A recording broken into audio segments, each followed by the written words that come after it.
Καλώς ήρθατε στα Game Lab News αυτής της εβδομάδας. Και καλή χρονιά! Είμαι η Bad Wolf και η Μιάντα. Και θα ξεκινήσουμε την καινούργια χρονιά με ακόμα ένα νέο για το Fallout 76. Πάλι. Ναι, ξέρω. Bethesda κάθε εβδομάδα όλο κάτι μαλακία θα κάνει. Αλλά για να μάθουμε τι έγινε αυτή τη φορά. Πιο συγκεκριμένα, έστειλε η Bethesda email σε κάτι cheaters του τύπου εντοπίσαμε ένα τρίτο πρόγραμμα στο προφίλ σας ότι και καλά τσιτάρετε. Άμα θέλετε να μην φάτε ban μόνιμο, γράψτε μια έκθεση πώς επηρεάζει το cheat την gaming industry. Αγαπητή Bethesda, δεν θα ξανατσιτάρω. Αγαπητή Bethesda, δεν θα ξανατσιτάρω. Πανελλήνες δίνουνε τη φάση. Ξεκινάμε με soft ban, ξεκινάμε με ban ολιγοήμερο και άμα συνεχίζει τις τσιτιές, δώσ' του μόνιμο. Εντάξει, μαζί σου, μην πας κατευθείαν στο perma ban account και IP. Αλλά το να γράψουν έκθεση για το πώς το cheat επηρεάζει το gaming community, they know! Το ξέρουνε τι κάνουνε, θέλουνε και το κάνουνε. Βασικά, πολλοί απλά θα δημιουργήσουν ένα δεύτερο account. Easier. Εκτός από την Bethesda όμως, είναι και άλλη εταιρεία που μας απασχολεί στην επικαιρότητα. Η Blizzard. Μην ξεχνάμε ότι όταν ανακοίνωσε το Diablo Immortal, όλοι απλά βγήκανε κράξανε. Ανακοίνωσε πριν λίγο καιρό ότι θα κόψει από παντού το Heroes of the Storm από τα eSports κτλ. Αλλά τι άλλο συμβαίνει με αυτή την εταιρεία? Πέρα από τις ανακοινώσεις που έχουμε για τα παιχνίδια και το κομμάτι το οποίο μας αφορά άμεσα ως gamers της Blizzard, η εταιρεία είναι στην επικαιρότητα και για λόγους κινητικότητας σε θέσεις ισχύως μέσα στην εταιρεία. Δηλαδή, είδαμε ότι τον Οκτώβρη έφυγε ο CEO της εταιρείας που ήταν εκεί από το 91. Είδαμε ότι το Δεκέμβρη απολύθηκε ο CFO της Activision Blizzard και τώρα πάλι φεύγει η CFO της Blizzard. Γιατί, abandoning ship? Πολλοί λένε ότι κάτι δεν πάει καλά με τα οικονομικά της Blizzard και της Blizzard Activision. Η Blizzard είπε ότι δεν υπάρχει καμία σχέση με τα οικονομικά, απλά έγιναν οι απολύσεις για άλλους λόγους, αλλά το αφήνουμε σε εσάς, στη φαντασία σας. Ελπίζουμε ότι όλα πάνε καλά. Ξέρεις κάτι όμως, υπάρχουν και άλλα πράγματα τα οποία μας απασχολούν. Epic. Θυμάστε που σας είπαμε ότι η Epic ανοίγει κατάστημα και ότι θα δίνει πολύ μεγαλύτερα ποσοστά στους developers από ό,τι δίνει η Valve? Μέχρι στιγμής ξέρουμε ότι στο store της Epic θα είναι αποκλειστικά η Ubisoft. Έχει παρατήσει το Steam επίσημα και όλα τις τα παιχνίδια θα ξεκινήσουν να διατίθεται στο καινούριο store. Εκτός από αυτό όμως έχουμε κάποια rumors ότι και η EA κάνει μια αντίστοιχη κίνηση. Σιγά σιγά παίρνει αρκετό traction αυτό το καινούριο store. Για να δούμε πώς θα πάει. Well, δεν έχουμε μόνο αυτά τα νέα από την Epic. Η Epic ανακοίνωσε ότι πάει να χτυπήσει και το Google Play Store. Αλλά, ναι, θα βγάλει εφαρμογή για Android, θα βγάλει store για Android. Αλλά πάει να χτυπήσει και το μεγρίο store μονοπόλιο της Apple στα κινητά της. Πράγμα πάρα πολύ βαρύ. Δηλαδή, θα ανοίξει store και στα Android, αλλά και στα iOS.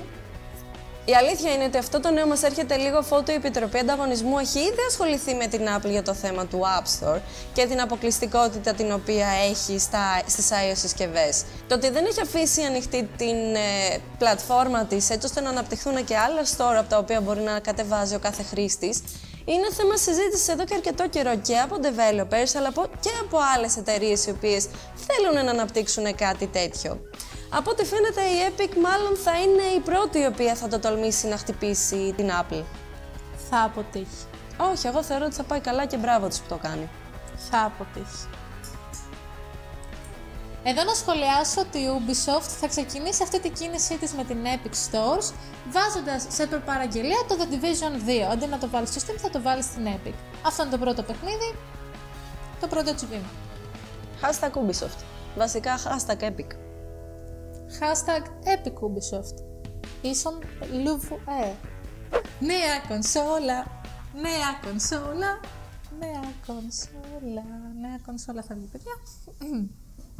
Σε επόμενο νέο θα βγει νέα κονσόλα. Δεν ξέρω αν το καταλάβατε από τη φωνή της. Αλλά ναι. Θα βγάλει η Slightly Mad, το στούντιο που έχει βγάλει το Project Cars, νέα κονσόλα στη νέα γενιά που θα ανταγωνιστεί Xbox και PlayStation 5, probably. Θα υποστηρίζει 4K, 60 FPS, αλλά και VR. Δεν ξέρω, είναι καλό. Είναι καλό, μου αρέσει ο ανταγωνισμός στην αγορά. Ναι, ξεκάθαρα. Δεν είναι αυτή η απορία μου. Περισσότερο είναι το τι παιχνίδια θα έχει μέσα. Third platform. Exclusive δεν ξέρω, εκτός αν... Exclusive να τραβήξει το Project Car από τα υπόλοιπα store δεν τη συμφέρει. Να φτιάξει καινούριο για τη συγκεκριμένη πλατφόρμα παίζει. Αλλά κατά τα άλλα... Εμένα μου αρέσει. Ναι, μεν, αλλά δεν ξέρω. Θεωρία μόλις τώρα που μου ήρθε στο μυαλό. Cloud Gaming. Μπορεί να είναι τέτοιο είδους κονσόλα. Μακάρι. Το έχουμε αναφέρει σε προηγούμενο επεισόδιο. Μακάρι, η τεχνολογία είναι ήδη εδώ εξάλλου για κάτι τέτοιο και θα είναι πάρα πολύ καλό και εντυπωσιακό. Θυμάστε σε ένα προηγούμενο επεισόδιο που είχα εδώ και το φλαράκο που λέγαμε για το Hideo Kojima και το Alien. Λοιπόν, ο Kojima δεν έχει καμία σχέση με αυτό το νέο. Βγαίνει Alien για τα κινητά. Εμπρός στον δρόμο που χάραξε η μαμά Blizzard. Το παιχνίδι, όπως είπαμε, θα βγει για τα κινητά και θα είναι πρωταγωνίστρια το προηγούμενο του Alien που είχε βγει το 2014. Το Alien Isolation. Θα έχει ακριβώς τον ίδιο χαρακτήρα, θα σε ψάχνουν τα Alien, θα κρύβεσαι κτλ. Λένε ότι θα είναι πολύ δυνατός τίτλος, αλλά κινητά. Αυτά ήταν τα νέα της εβδομάδας. Αν θέλεις κάνει μια εγγραφή, κάνε like, γράφει ένα σχόλιο από κάτω και εννοείται μπες στο site για να ενημερώνεσαι για ό,τι έχει σχέση με την gaming επικαιρότητα. Θες κάτι? Κάτι.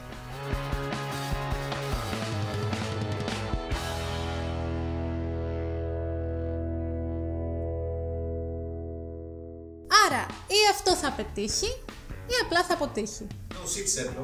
Ναι. Κοίτα να δεις τι μπορεί να γίνει. Ή θα πετύχει ή θα αποτύχει. Ντα.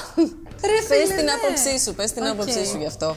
Ή θα πετύχει στα Android και απλά θα αποτύχει στα iOS. Γιατί να αποτύχει στα iOS? Αυτή είναι η άποψή μου.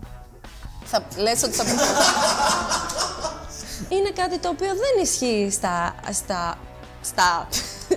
iOS.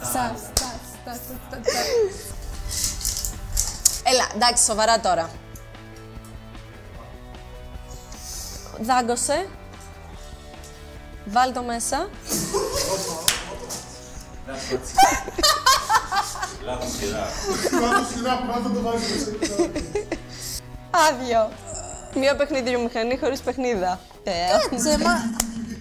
Έκανε 2 σαρδά μέσα σε 2 λέξεις. Παιδιομηχανή σε 2 παιχνίδα. Το γιο το μαλάκα μεταφέρθηκε μόνο του, ρε. Είναι επανάστασή του. Να σου πω, παιχνίδα. Είναι ο Ρετήλας, ο παιχνίδας. Έχω κάνει κι άλλα, δεν είναι προσωπικό μου να αγχώνεσαι.